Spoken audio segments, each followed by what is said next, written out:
Hey everyone, Ash here. Yesterday, I started the series on how to get a digital billboard on your property to add $1 million in property value.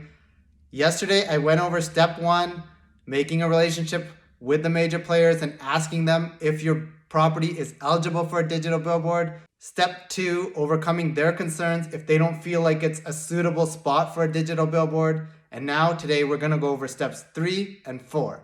So step 3, what do you do if you have a digital billboard that's too close to your property and the city has regulations on how close digital billboards can be to one another?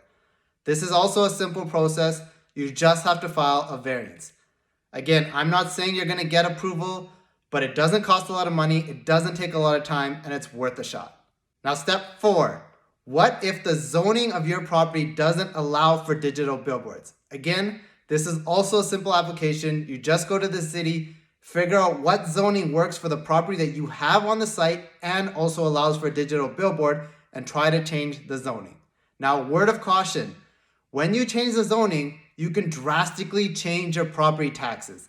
And in a lot of cases, zonings that allow for digital billboards have a much higher tax rate. So before you go ahead with the process, you need to take a look how much your property tax is going to increase. Because if your property tax increases by over $60,000, then the point of the digital billboard has no value.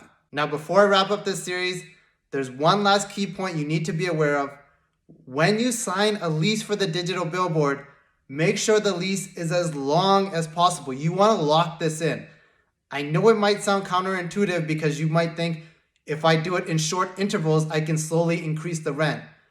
But you never know when it might not be desirable to have a digital billboard on your property. And these are big companies, so they're always going to pay the rent, even if they don't like the spot anymore.